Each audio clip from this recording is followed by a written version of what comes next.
اعوذ باللہ من الشیطان الرجیم بسم اللہ الرحمن الرحیم وَلَئِنْ أَذَقْنَا الْإِنسَانَ مِنَّا رَحْمَةً ثُمَّ نَزَعْنَاهَا مِنْهُ إِنَّهُ لَيَئُوسٌ کفور۔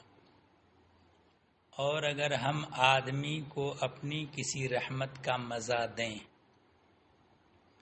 اللہ تبارک و تعالی انسان کو رحمت سے نوازے، صحت عطا فرمائے، خوشحالی عطا فرمائے، مال و ثروت سے نوازے، ثم نزعناها منہ، پھر اللہ فرماتا پھر اسے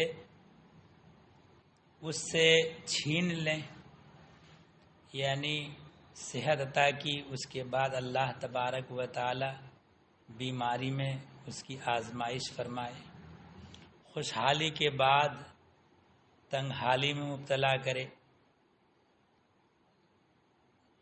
مال و دولت کی قلت کا سامنا ہو، تو ایسی صورت میں انہو لیئوس کفور، تو ضرور وہ بڑا نا امید نا شکرہ ہے، تو اللہ تعالیٰ سے نا امید ہو جاتا اور نا شکری کرنے لگتا ہے۔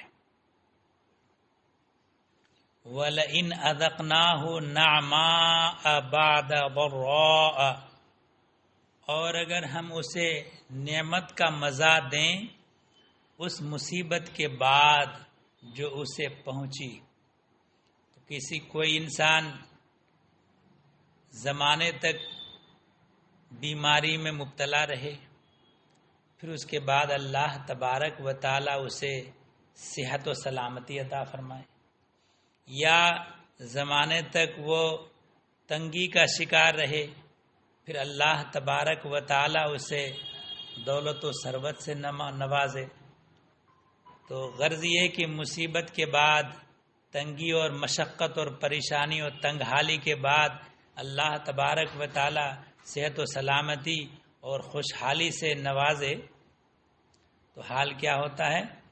تو کہا کہ لَيَقُولَنَّ ذَهَبَ السَّيِّئَاتُ عَنِّي، تو ضرور کہے گا کہ برائیاں مجھ سے دور ہوئیں، إِنَّهُ لَفَرِحٌ فَخُورٌ، بے شک وہ خوش ہونے والا بڑائی مارنے والا ہے۔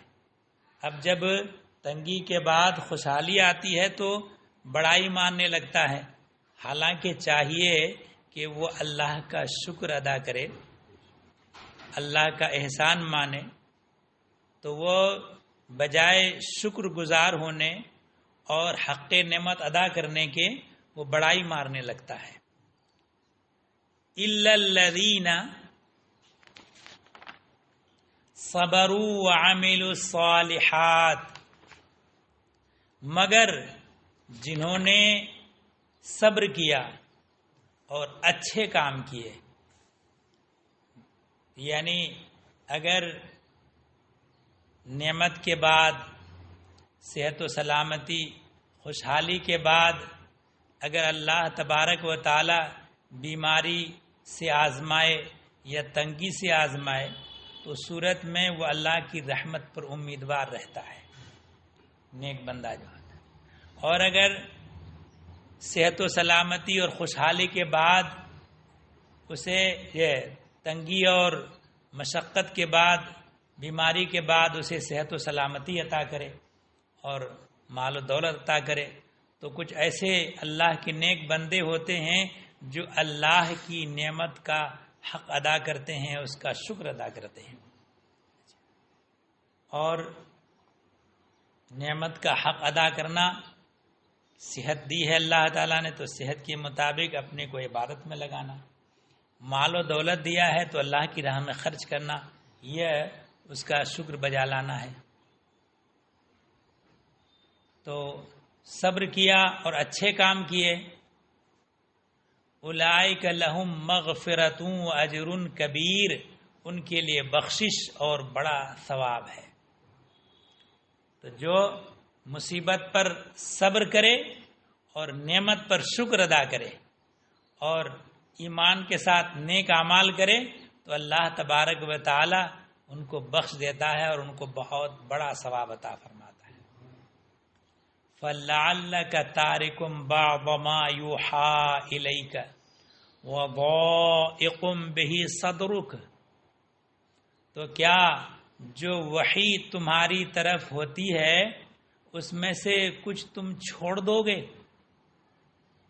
وَضَائِقٌ بِهِ صَدْرُكَ، اور اس پر دل تنگ ہوگے۔ یہ خطاب نبی کریم صلی اللہ تعالی علیہ وسلم کو ہے۔ یعنی جب نبی کریم صلی اللہ تعالی علیہ وسلم نے مکہ والوں کو اللہ کا پیغام پہنچایا تو بہت سے لوگوں نے انکار کر دیا، کچھ لوگ تمسخر کرنے لگے، ٹھٹھا کرنے لگے، مذاق بنانے لگے، تو اس پر اللہ تبارک و تعالیٰ کی جانب سے یہ، حالانکہ نبی کریم صلی اللہ تعالیٰ علیہ وسلم تبلیغ رسالت میں کوتاہی نہیں کرتے، اللہ کی جانب سے جو پیغام بندوں تک پہنچانے کے لیے ان سے کہا گیا وہ اللہ کے پیغام کو لوگوں تک پہنچایا، لیکن جو کچھ لوگ انکار کرتے، اللہ کو، اللہ کے رسول کو جھٹلاتے اور تمسخر کرتے، ٹھٹھا کرتے، تو اس پر نبی کریم صلی اللہ تعالیٰ علیہ وسلم کو تسلی دی جا رہی کہ کیا جو وحی تمہاری طرف ہوتی ہے اس میں سے کچھ تم چھوڑ دو گے؟ یعنی چھوڑنا نہیں ہے۔ اس پر دل تنگ ہوگے تو تنگ دل نہیں ہونا ہے، چاہے وہ کفار ایمان لائیں چاہے نہ لائیں، نبی کریم صلی اللہ تعالیٰ علیہ وسلم کو جو اللہ کی جانب سے پیغام ملا ہے لوگوں تک پہنچانا ہے۔ ان یقولوا لولا انزل علیہ کنز او جاء معہ ملک، اس بنا پر کہ وہ کہتے ہیں کہ ان کے ساتھ کوئی خزانہ کیوں نہ اترا یا ان کے ساتھ کوئی فرشتہ آتا۔ یہ معاملہ ہے کہ یہ شان نزول یہ ہے کہ عبداللہ ابن امیہ مخزومی نے رسول اللہ صلی اللہ تعالی علیہ وسلم سے کہا تھا کہ اگر آپ سچے رسول ہیں اور آپ کا خدا ہر چیز پر قادر ہے تو اس نے آپ پر خزانہ کیوں نہیں اتارا، یا آپ کے ساتھ کوئی فرشتہ کیوں نہیں بھیجا جو آپ کی رسالت کی گواہی دیتا۔ اس پر یہ آیت کریمہ نازل ہوئی ہے۔ فرمائے کہ وہ اس پر کہ یہ کہتے ہیں کہ ان کے ساتھ کوئی خزانہ کیوں نہ اترا یا ان کے ساتھ کوئی فرشتہ آتا، تو تم ڈر سنانے والے ہو۔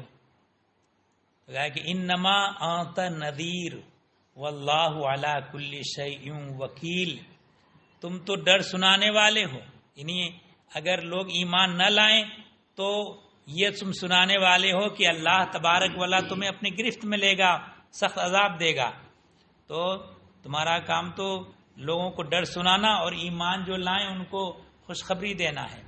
تو انما انت نذیر، تو تم ڈر سنانے والے ہو، واللہ علی کل شیء وکیل، اور اللہ ہر چیز پر محافظ ہے۔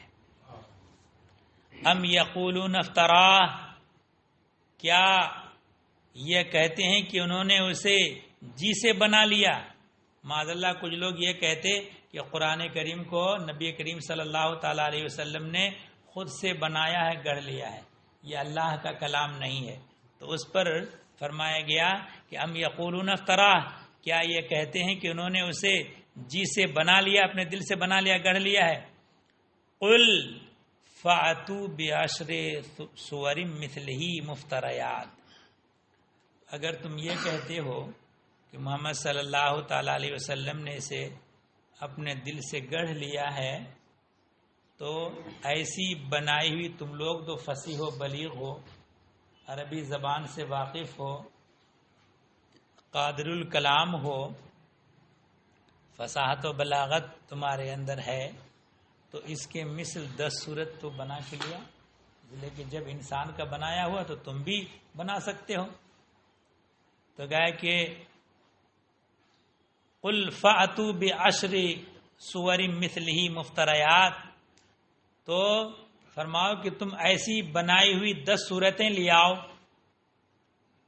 وادعوا من استطعتم من دون اللہ، اور اللہ کے سوا جو مل سکیں سب کو بلا لو. یعنی مدد کے لیے اللہ کے علاوہ جتنے ہوں تمہارے مدد کرنے والے ان تمام مددگاروں کو بلا لو. ان کنتم صادقین، اگر تم سچے ہو.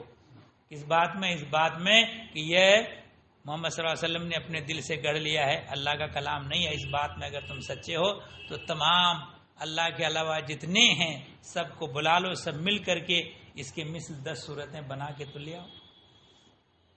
فَإِن لَّمْ يَسْتَجِيبُوا لَكُمْ، تو اے مسلمانوں اگر وہ تمہاری اس بات کا جواب نہ دے سکیں، اور نہیں دے سکتے کیونکہ یہ اللہ کا کلام ہے.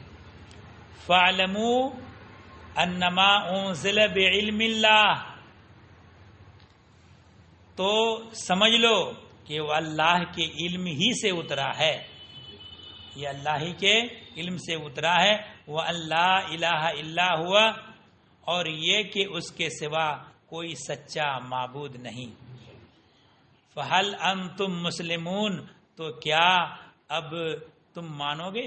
یعنی جب یہ قادر نہیں ہوئے اور اس کے مثل نہیں بنا سکتے تو کیا مانو گے، یقین کرو گے؟ اور پہلے تو 10 صورتوں کے بارے میں کہا گیا، اس کے بعد ایک ہی صورت کی کہ اس کی مثل ایک ہی صورت کو لے آؤ، مگر وہ قادر نہیں ہوئے کیونکہ اس کے اندر جو فصاحت و بلاغت ہے وہ انسان کی قدرت و اختیار میں نہیں ہے. اور وہاں عرب کے علاقے میں وہ زبان دانی کا بہت زیادہ مطلب لوگوں کو غرور رہتا تھا، اور جو بڑے بڑے مالدار لوگ ہوتے تھے وہ شعراء سے ادبا سے اپنی شان میں مدح کے اشعار کہلواتے تھے اور اس میں بہت بھاری انعام دیا کرتے تھے، اور ان اشعار کو اپنے فخر کے طور پر پیش کرتے تھے کہ ہمارا خاندان وہ ہے کہ جس کے بارے میں فلاں شاعر نے یہ مدح لکھی ہے، فلاں شاعر نے یہ مدح، اور وہ مدح کے اشعار سب یاد رکھتے تھے. تو یہ حال تھا ان کا. اور اسی وجہ سے عرب کے علاوہ باقی دنیا کو وہ عجم کہتے تھے. عرب اور عجم، عرب کے معنی گویائی والا، بولنے والا، عجم کے معنی گونگا. یعنی گویا کہ عرب کے علاوہ باقی لوگ جو ہے وہ قدرت کلام ہی نہیں رکھتے. یہ حال تھا ان کا. اور عربی زبان میں وہ فصاحت و بلاغت ہے کہ یعنی سمجھیے کہ جب اس میں آدمی قواعد سے واقف ہونے کے بعد غور و فکر کرے تب سمجھ میں آئے گا. بغیر قواعد کو جانے ہوئے سب تو ایک جیسا معلوم ہوگا، ہے نا. لیکن جو فن جانتا ہے وہ سمجھتا ہے کہ کس کے کلام کا کیا معیار ہوتا ہے. آپ اردو ہی میں دیکھ لیجیے، بڑے بڑے شعراء ہیں تو جو اردو زبان کے قواعد اور اس کی فصاحت و بلاغت سے واقف نہیں تو سب کو ایک جیسا سمجھے گا. لیکن جو ادیب ہے وہ سمجھتا ہے کہ فلاں کا کلام کتنا معیاری ہے اور فلاں شاعر کا کلام کتنا نیچا ہے. تو قواعد جاننے کے بعد ہی ہوتا ہے یہ. تو ہوا یہ ہے کہ لوگ اس زمانے میں ایک بہت بڑا ادیب رہتا تھا جس کا نام صہبان تھا، اور وہ لوگوں سے بات نہیں کرتا تھا، اور الگ سے ایک جا کر کے اپنی زبان کو لوگوں سے کے ساتھ بات کریں گے، بولیں گے تو ان کے الفاظ جو شہروں میں باہر کے قافلے آتے تجارت کرنے کے لیے الگ الگ علاقوں سے، تو وہ الگ الگ علاقوں سے جو لوگ آتے ان کی زبان معیاری نہیں ہوتی، وہ شہر میں آ کر کے بول چال کرتے ہیں. تو یہ لوگ جو شہر والے جو ان سے بول چال کرتے ہیں تو ان کے غیر فصیح اور غیر بلیغ الفاظ ان کے کانوں میں آتے ہیں اور یاد ہو جاتے ہیں اور ان کی بول چال میں بھی غیر فصیح الفاظ نکل آتے ہیں. تو اپنی زبان کو غیر فصیح اور غیر بلیغ سے محفوظ رکھنے کے لیے لوگوں سے وہ بات چیت نہیں کرتا تھا تاکہ اس کی زبان معیاری رہے اور غیر فصیح الفاظ لوگوں سے سنے ہی نہیں اور اس کی زبان سے نکلے ہی نہیں. اتنا اپنی حفاظت کرتا زبان کی. اور اس کے بعد لوگ اپنے کلام کی اس کی اصلاح لیا کرتے تھے.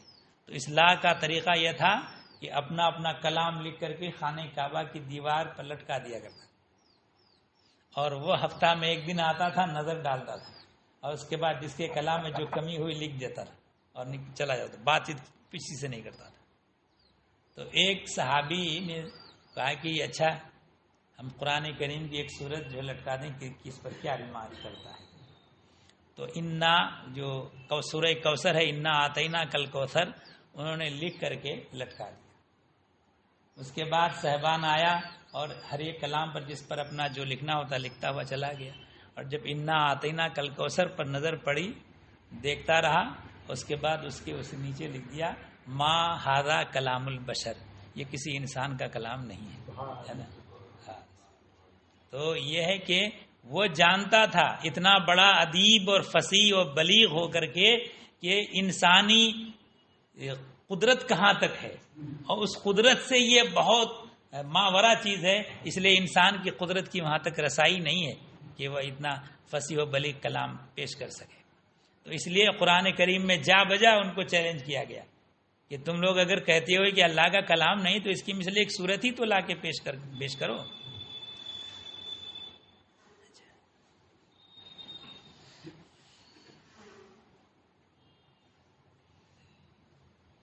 فَإِلَّمْ يَسْتَجِيبُوا لَكُمْ, تو اے مسلمانوں اگر وہ تمہاری اس بات کا جواب نہ دے سکیں, فَعْلَمُوا, تو جان لو, انما انزل بعلم اللہ, سمجھ لو کہ وہ اللہ کے علم ہی سے اترا ہے. وَأَن لَا إِلَٰهَ إِلَّا هُوَ, اور یہ کہ اس کے سوا کوئی سچا معبود نہیں. فَهَلْ أَنْتُمْ مُسْلِمُونَ, تو کیا اب تم مانو گے. من کان یرید الحیات الدنیا وزینتہا, جو دنیا کی زندگی اور آرائش چاہتا ہو اور اپنی کم ہمتی سے آخرت پر نظر نہ رکھتا ہو. نوفی الیہم اعمالہم فیہا وہم فیہا لا یبخسون, ہم اس میں ان کا پورا پھل دے دیں گے. یعنی جو لوگ ایسا کرتے ہیں دنیا ہی کی زندگی کو چاہتے ہیں اور آخرت کو نہیں چاہتے, اور تو ایسی صورت میں اگر دنیا میں کچھ کام کریں, اچھے کام کریں, تو جو اعمال بھی انہوں نے کیا طلب دنیا کے لیے کیے ہیں اس کا اجر صحت کی صورت میں, دولت کی صورت میں, وسعت رزق کی صورت میں, کثرت رزق کی صورت میں اور کثرت اولاد کی صورت میں ان کو دنیا ہی میں دے دیا جائے گا. آخرت کے لیے ان کے لیے کچھ رکھا نہیں جائے گا. تو کہا ہے کہ وہم فیہا لا یبخسون, اس میں کمی نہ دیں گے. اولئک الذین لیس لہم فی الآخرۃ الا النار, یہ ہیں وہ جن کے لیے آخرت میں کچھ نہیں مگر آگ. دنیا میں کچھ کفار بھی لوگوں کو کی بھلائی کا کام کرتے ہیں, تو ایسی صورت میں ان کو دنیا ہی میں دے دیا جاتا, آخرت میں ان کے لیے کچھ نہیں رکھا جاتا. وَحَبِطَ مَا صَنَعُوا فِيهَا وَبَاطِلٌ مَا كَانُوا يَعْمَلُونَ, اور اکارت گیا جو کچھ وہاں کرتے تھے. وَبَاطِلٌ مَا كَانُوا يَعْمَلُونَ, اور نابود ہوئے جو ان کے عمل تھے, وہ آخرت میں سب اکارت اور نابود. افمن کان علی بینۃ من ربہ ویتلوہ شاہد منہ ومن قبلہ کتاب موسیٰ اماما ورحمہ, تو کیا وہ جو اپنے رب کی طرف سے روشن دلیل پر ہو, یعنی اس کے مثل ہو سکتا ہے جو دنیا کی زندگی اور اس کی آرائش چاہتا ہو. یعنی جو فمن کان علی بینۃ من ربہ، تو کیا وہ جو اپنے رب کی طرف سے روشن دلیل پر ہو، وہ یتلو ہو شاہد من ہو، اور اس پر اللہ کی طرف سے گواہ آئے، تو کیا اس کے مثل ہو سکتا ہے جو دنیا کی زندگی اور اس کی آرائش چاہتے ہو؟ ایسا نہیں، ان دونوں میں عظیم فرق ہے۔ روشن دلیل سے وہ دلیل عقلی مراد ہے جو اسلام کی حقانیت پر دلالت کرے، اور اس شخص سے جو اپنے رب کی طرف سے روشن دلیل پر ہو وہ یہود مراد ہیں جو اسلام سے مشرف ہوئے۔ بعض یہود جو اہل کتاب وہ مسلمان ہوئے، جیسے کہ حضرت عبداللہ ابن سلام، یہ یہودی تھے، یہود کے بہت بڑے عالم تھے، اور پھر اس نبی کریم صلی اللہ علیہ وسلم کو دیکھا، قرآن پڑھا تو وہ مسلمان ہو گئے تھے۔ تو گائے کہ انہوں نے اسلام قبول کیا اور یہ روشن دلیل پر، تو کیا وہ ان لوگوں کی طرح یہ لوگ ہوں گے جو کہ صرف دنیاوی زندگی چاہتے ہیں؟ ہرگز نہیں۔ تو اس سے پہلے موسیٰ کی کتاب، یعنی ان کی جو روشن دلیل ہے ان کے صحت کی گواہی دے رہی ہے، اور وہ ہے قرآن کریم۔ یہ قرآن کریم ان کے صحیح ہونے کی گواہی دے رہا ہے۔ اور اس سے پہلے توریت میں بھی چونکہ نبی کریم صلی اللہ تعالیٰ علیہ وسلم کی صفات اس میں موجود ہیں کہ ایک نبی آنے والے ہیں، جب وہ آ جائیں تو تم لوگ ان پر ایمان لانا اور ان کی مدد کرنا، یہ توریت میں بھی، انجیل میں بھی۔ تو فرمایا کہ اولئک یؤمنون بہ، وہ اس پر ایمان لاتے ہیں، ومن یکفر بہ من الاحزاب فالنار موعدہ، اور جو اس کا منکر ہو سارے گروہوں میں تو آگ اس کا وعدہ ہے۔ جو ایمان نہ لائے اور انکار کرے تو پھر اسے جہنم میں جلایا جائے گا۔ فلا تکو فی مریۃ منہ، تو اے سننے والے تجھے کچھ اس میں شک نہ ہو، انہ الحق من ربک، بے شک وہ حق ہے تیرے رب کی طرف سے، ولکن اکثر الناس لا یؤمنون، لیکن بہت آدمی ایمان نہیں رکھتے۔ ومن اظلم ممن افترى علی اللہ کذبا، اس سے بڑھ کر ظالم کون جو اللہ پر جھوٹ باندھے اور اس کے لیے شریک اور اولاد بتائے۔ اس آیت سے ثابت ہوتا ہے کہ اللہ تعالیٰ پر جھوٹ بولنا بدترین ظلم ہے۔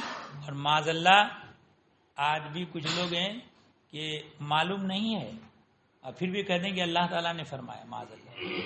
تو اللہ تعالیٰ نے فرمایا تو قرآن کریم میں ہو، اور ایسی بات پیش کریں گے جو قرآن میں نہیں ہے معاذ اللہ، اور اللہ کے حوالے کریں گے کہ اللہ تعالیٰ نے ایسا فرمایا، تو اس کے بارے میں صریح آیت میں موجود ہے، فرمایا وَمَنْ أَظْلَمُ مِمَّنِ افْتَرَى عَلَى اللَّهِ كَذِبًا، اس سے بڑھ کر ظالم کون جو اللہ پر جھوٹ باندھے۔ اور ایسے ہی کچھ لوگ نبی کریم صلی اللہ تعالیٰ علیہ وسلم کی طرف نسبت کر دیتے ہیں، معلوم نہیں ہے، وہ کہتے ہیں کہ رسول اللہ صلی اللہ علیہ وسلم نے فرمایا۔ جب یقین کے ساتھ معلوم ہو کہ رسول اللہ نے فرمایا تبھی بیان کرنا چاہیے، ورنہ ہرگز نہیں۔ تو حدیث شریف میں بھی موجود ہے، من کذب علی متعمدا فلیتبوأ مقعدہ من النار، کہ جو مجھ پر قصدن جھوٹ باندھے وہ اپنا ٹھکانہ جہنم بنائے۔ تو جب یقین کے ساتھ آیت کریمہ اللہ کا کلام، اللہ کا حکم معلوم ہو تو اللہ کی نسبت سے بیان کرے کہ اللہ نے یہ فرمایا، اور معلوم نہ ہو تو ہرگز یہ نہ بیان کرے۔ ایسے ہی کوئی حدیث یقین کے ساتھ معلوم ہو تو بیان کرے کہ رسول اللہ صلی اللہ علیہ وسلم نے ایسا فرمایا، اور معلوم نہ ہو تو ہرگز بیان نہ کرے۔ اولئک یعرضون علی ربہم، وہ اپنے رب کے حضور پیش کیے جائیں گے۔ وَيَقُولُ الْأَشْهَادُ هَؤُلَاءِ الَّذِينَ كَذَبُوا عَلَى رَبِّهِمْ، اور گواہ کہیں گے یہ ہیں جنہوں نے اپنے رب پر جھوٹ بولا تھا۔ الا لعنت اللہ علی الظالمین، ارے ظالموں پر خدا کی لعنت۔ تو قیامت کے دن ان سے ان کے اعمال دریافت کیے جائیں گے، اور انبیاء اور ملائکہ ان پر گواہی دیں گے. یہ جو کہتے ہیں کہ ایسا ایسا انبیاء کرام فرشتے ان کے اعمال کی گواہی دیں گے. اور بخاری و مسلم کی حدیث میں ہے کہ روز قیامت کفار اور منافقین کو تمام خلق اور تمام مخلوق کے سامنے، سب کے سامنے کہا جائے گا یہ وہ ہیں جنہوں نے اپنے رب پر جھوٹ بولا. وہاں منافقین تو یہ دنیا میں کہتے ہیں کہ ہم ایمان لائے اور دل سے ایمان نہیں رکھتے تھے، تو جھوٹ ہی بولتے تھے کہ دل میں ایمان نہیں ہے اور زبان سے ایمان ہونا، مومن ہونا ظاہر کرتے. تو قیامت کے دن تمام لوگوں کے سامنے جو ہے ان کے جھوٹ پر گواہی دی جائے گی. اور منافقین تمام مخلوق کے سامنے کہا جائے گا یہ وہ ہیں جنہوں نے اپنے رب پر جھوٹ بولا تھا. ظالموں پر خدا کی لعنت، اس طرح وہ تمام خلق کے سامنے رسوا کیے جائیں گے اس دن. الذین یصدون عن سبیل اللہ ویبغونہا عوجا، جو اللہ کی راہ سے روکتے ہیں اور اس میں کجی چاہتے ہیں کہ اللہ کی راہ میں لوگ نہ آئیں. وہم بالآخرۃ ہم کافرون، اور وہی آخرت کے منکر ہیں. اولئک لم یکونوا معجزین فی الارض، وہ عاجز کرنے والے، تھکانے والے نہیں، یعنی اللہ تبارک و تعالیٰ کو عاجز نہیں کر سکتے زمین میں. وما کان لہم من دون اللہ من اولیاء، اور نہ اللہ سے جدا ان کا کوئی حمایتی کہ اللہ کے علاوہ کوئی ان کی مدد کر سکے. یضاعف لہم العذاب، انہیں عذاب پر عذاب دیا جائے گا، یعنی عذاب پر عذاب، کئی گنا عذاب دیا جائے گا. ما کانوا یستطیعون السمع، وہ نہ سن سکتے تھے،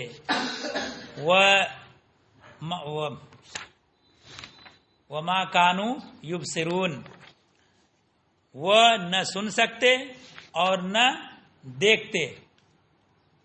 ان کا حال یہ ہے. اولئک الذین خسروا انفسهم وضل عنهم ما كانوا یفترون، اور وہی ہیں جنہوں نے اپنی جانیں گھاٹے میں ڈالی کہ ایمان نہ لائے تو اپنے کو گھاٹے میں ڈالا. وضل عنهم ما كانوا یفترون، اور ان سے کھو گئیں جو باتیں وہ گڑھ کر کے جوڑتے تھے، وہ سب ختم ہو گئی. لا جرم انہم فی الآخرۃ ہم الاخسرون، تو خواہ نخواہ لا محالہ وہی آخرت میں سب سے زیادہ نقصان میں ہے. ان الذین آمنوا وعملوا الصالحات واخبتوا الی ربہم، بے شک جو ایمان لائے اور اچھے کام کیے، واخبتوا الی ربہم، اور اپنے رب کی طرف رجوع لائے، اولئک اصحاب الجنہ، وہ جنت والے ہیں. ہم فیہا خالدون، وہ اس میں ہمیشہ رہیں گے. جب جنت میں داخل ہوں گے تو کوئی نکالنے والا نہیں جنت میں. مثل الفریقین کالاعمی والاصم والبصیر والسمیع، دونوں فریق کا حال، ایک فریق وہ جو ایمان لے آئے اور اچھے کام کریں، اور دوسرا فریق وہ جو ایمان نہ لائے. تو ان دونوں کا حال کیسا ہے؟ تو کہا کہ ان کا حال ایسا ہے جیسے ایک اندھا اور بہرا، ایک ہے اندھا اور بہرا اور دوسرا دیکھتا اور سنتا. تو جو ایمان لایا اور اچھے کام کیے جنہوں نے، وہ دیکھتا اور سنتا ہے، اور جو ایمان نہ لایا اور انکار کر بیٹھا تو وہ اندھا اور بہرا ہے. خود بھی مظاہر قدرت کو نہ دیکھا اور اللہ کے کلام کو قبولیت کے ساتھ سنا نہیں، تو اندھا بھی ہے اور بہرا بھی ہے. حل یستویان مثلا، کیا ان دونوں کا حال ایک جیسا ہے؟ ہرگز نہیں. جو دیکھتا اور سنتا ہے اس کا حال الگ ہے، اور جو اندھا اور بہرا اس کا حال الگ ہے. افلا تذکرون، تو کیا تم دھیان نہیں کرتے، تم نصیحت حاصل نہیں کرتے؟ اللہم صلی اللہ علیہ وسلم.